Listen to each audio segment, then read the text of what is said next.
Que la fête commence, le mondial 2014 débute aujourd'hui au Brésil. Malgré la colère des anti-mondiales, la police de Sao Paulo a dispersé une manifestation. Le centre ivoirien d'alphabétisation forme les agents de maison. La structure leur apprend à lire et à écrire. Tension entre la République démocratique du Congo et le Rwanda. L'armée rwandaise montre aujourd'hui 5 cadavres de militaires congolais.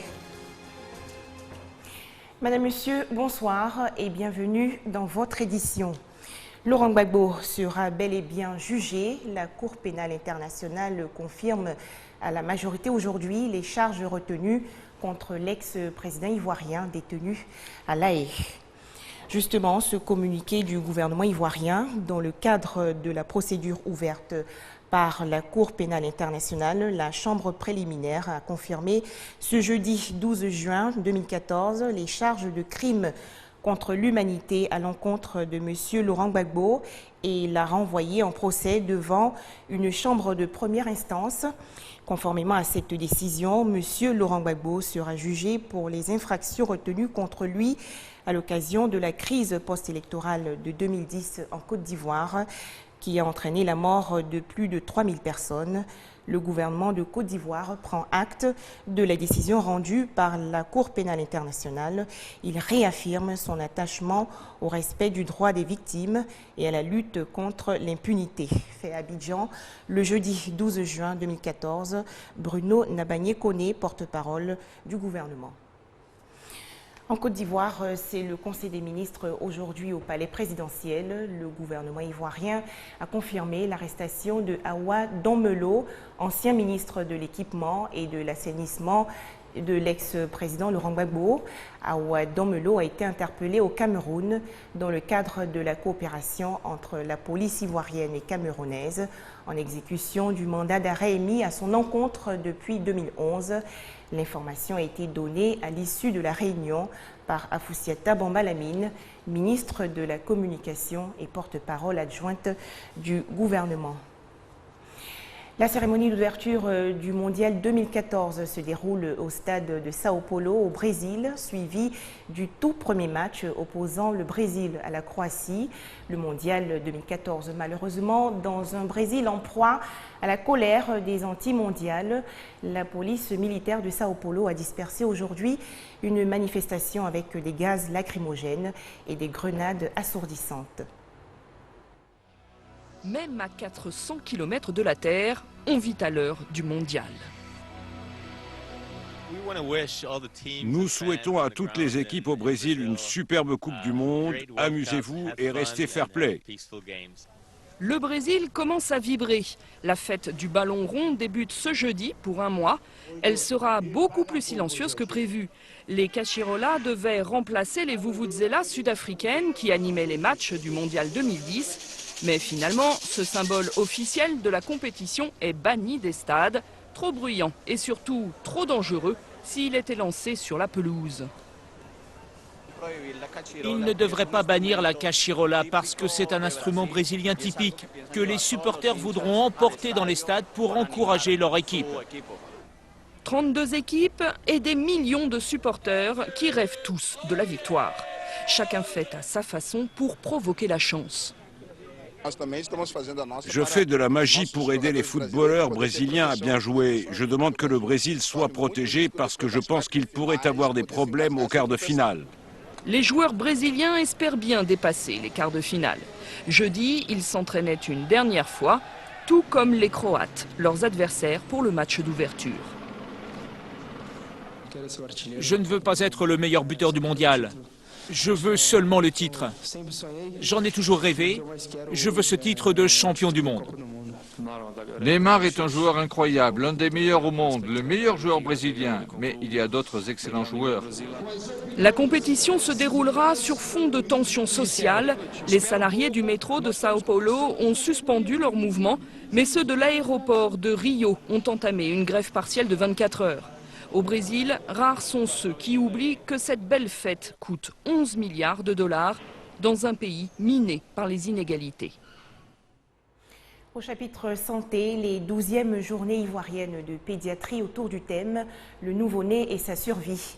Au menu, des réflexions sur la prise en charge des enfants de moins de 29 jours. Il s'agit ici de réduire le taux de mortalité du nourrisson dans les structures publiques. Selon les chiffres publiés en 2012, la mortalité infantile en Côte d'Ivoire était de 108 décès pour 1000 naissances. Koné Pargassoro, Édouard Delazer. Le taux de mortalité des nouveau-nés dans les maternités est un véritable fléau. C'est le constat fait par la CIP, Société ivoirienne de pédiatrie. Pour cette structure sanitaire, les causes de décès à l'accouchement sont dominées par l'infection dont la prise en charge demeure un défi. La situation en Côte d'Ivoire est donc préoccupante selon Dr Cissé Lassina, maître assistant au service de pédiatrie du centre hospitalier universitaire de Treichville. À l'état actuel des choses, la sage-femme seule ne pourrait jamais prendre le nouveau-né en charge. D'où l'importance que les pédiatres fassent un peu plus d'actions pour rentrer dans les maternités. Proposition bien appréciée par les sages-femmes. Si l'État pouvait faire un effort pour qu'on nous mette des pédiatres dans ces maternités-là, surtout dans les périphériques, ce serait très bon pour nos enfants. Chaque année, selon l'Organisation mondiale de la santé, près de 40% de décès des enfants de moins de 5 ans concernent les nouveau-nés, dont 3/4 surviennent pendant la première semaine de vie. Santé toujours, du matériel médical de plus de 500 millions de francs CFA offert à la Côte d'Ivoire. C'est un don du Fonds des Nations Unies pour la population. Rappelons que la structure onusienne a démarré ses activités dans le pays en 1972. En Côte d'Ivoire, 40% de femmes continuent d'accoucher sans assistance qualifiée. 20 autres meurent par jour des suites de couches. Le pays tire la sonnette d'alarme. Aujourd'hui, plus aucune femme ne doit mourir en donnant la vie. C'est d'ailleurs ce qui justifie ce geste du Fonds des Nations Unies pour la population. L'UNFPA vient de faire don d'un important lot de matériel et d'équipements médicaux au système de santé ivoirien. La plupart des complications liées à la grossesse ou à l'accouchement peuvent être prises en charge efficacement sans qu'il n'y ait besoin d'avoir recours à une technologie ou à des médicaments sophistiqués. Nous souhaitons que ce matériel soit utilisé à bon escient au profit des populations ivoiriennes. Composé entre autres de tables d'hospitalisation, d'accouchement, de stérilisateurs et de cialytiques, le ministre de la Santé rassure d'en faire bon usage. Valeur du matériel, près de 597 millions de francs CFA. Aujourd'hui, c'est un grand jour pour le système de santé en Côte d'Ivoire. Ce matériel va effectivement servir. Il va servir à nos gynécologues. Il va servir à nos sages-femmes qui, jour et nuit, luttent justement pour préserver la vie des femmes et la vie de ces enfants qui naissent. Vous avez le devoir de faire en sorte que ce matériel qui vient de nous être livré soit bien entretenu, n'est-ce pas, bien utilisé et qu'on ne le retrouve pas dans des structures privées. 98 structures sanitaires et communautaires dans 35 districts de santé vont bénéficier de ces équipements dans le cadre de la réduction de la mortalité maternelle. L'alphabétisation, une contribution importante au développement des pays, c'est ce que démontre le Centre ivoirien d'alphabétisation.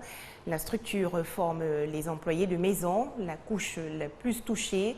Selon les chiffres publiés en 2013 par l'UNESCO, le taux d'analphabétisme en Côte d'Ivoire est de 51%. Koné Pargassoro et Franck Wadio. Chaque jour qui passe est pleinement vécu par Joséphine. Cette dame est enseignante à la retraite. Elle consacre désormais son énergie aux personnes illettrées et analphabètes. Elle a créé depuis 1999 à la Riviera Golf le Centre ivoirien d'alphabétisation. Une servante, sa patronne lui a dit si l'enfant chauffe, il ne faut pas oublier de lui donner les sirops, tout ce qui est là. Elle n'a pas précisé que le suppôt, ce n'était pas un sirop. Donc quand elle a donné les sirops, elle a pris le suppositoire et puis elle a écrasé dans le verre. Puis elle a donné à l'enfant. Et l'enfant a failli mourir. Je me suis dit que savoir lire et écrire dans la vie d'un être humain, c'est la moindre des choses. Morissette et Bernadette sont toutes deux inscrites dans ce centre. Elles disent être encouragées par leurs différents employeurs. Quand je n'ai plus rien à faire, je lui dis « Ah, tonton, je m'en vais à l'école. » Il dit « D'accord, vas-y, il faut partir. » Et je viens. Quand je venais, même A, même je ne sais pas écrire.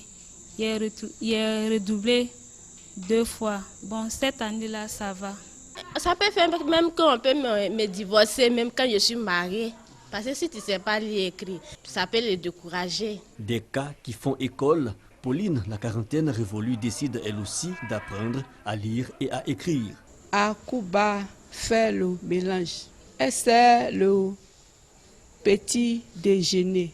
On va à l'église, les gens lisent les Bibles, je ne sais pas lire. Ça me fait mal. Souvent, on voyage, on écrit quelque part, on dit, il ne faut pas aller pisser là-bas. Tu t'en pisser, on t'attrape. Si je savais lire, j'allais partir pisser là-bas. Donc, je vois que, en tout cas, c'est très important. Je n'ai pas honte. Parce que je sais pourquoi il va apprendre à lire et écrire. Pour ouvrir mes yeux, quoi. Je ne sais pas lire. Je suis aveugle. Donc, je vais voir clair dedans. Les cours d'alphabétisation, une formation loin d'être au rabais, certains candidats sont même aptes, selon les animateurs, aux différents examens nationaux. C'est le cas de Ndamari, candidate l'année prochaine à l'examen du certificat d'études primaires élémentaires CEP. Si Dieu m'a permis, m'a donné la santé, longue vie de continuer, j'irai jusqu'en 3e, si possible terminale, pour avoir un petit diplôme, travailler quelque part. Occasion aussi pour la fondatrice de ce centre d'encourager les personnes qui ne savent ni lire ni écrire à s'intéresser à l'alphabétisation. Ce que je demande aux patrons, de laisser leurs servantes, parce que c'est que le cerveau, c'est qui fait tout à la maison, venir à l'école. Tous ces élèves visités en pleine composition de fin d'année sont unanimes. Leur inscription dans le centre aurait contribué à l'amélioration de leurs conditions de vie. Elles disent donc être fières de quitter le monde de l'ignorance. En image à présent, le Mali, où 4 militaires tchadiens de l'ONU ont été tués hier lors d'un attentat à la voiture piégée dans le nord-est du pays. Tension à la frontière entre la République démocratique du Congo et le Rwanda. L'armée rwandaise montre aujourd'hui à la presse 5 cadavres présentés comme ceux de militaires de RDC. Tension toujours très vive entre la République démocratique du Congo et le Rwanda. Des échanges de tirs ont eu lieu ce jeudi pour la 2e journée consécutive à la frontière entre les deux pays. 5 Congolais auraient été tués. Selon Kinshasa, c'est l'enlèvement puis le meurtre d'un de ses caporaux lors d'une incursion rwandaise qui a tout déclenché. Version diamétralement opposée pour le Rwanda qui accuse la RDC d'être responsable de ce regain de tension. Alerte à Djibouti, les Nations Unies indiquent que près d'un quart de la population ont besoin d'une aide d'urgence en raison de la pénurie d'eau et de la malnutrition causée par un exode massif des populations rurales. Enfin, la grève des mineurs pourrait s'achever en Afrique du Sud. Les 3 principaux producteurs mondiaux de platine annoncent avoir trouvé un accord de principe avec les grévistes. Le mouvement paralyse les mines sud-africaines depuis plus de 4 mois. Pour terminer, la Cour pénale internationale a confirmé à la majorité aujourd'hui les charges retenues contre l'ex-président ivoirien détenu à La Haye. Laurent Gbagbo sera bel et bien jugé. Merci de nous avoir suivis et excellente Coupe du Monde à tous.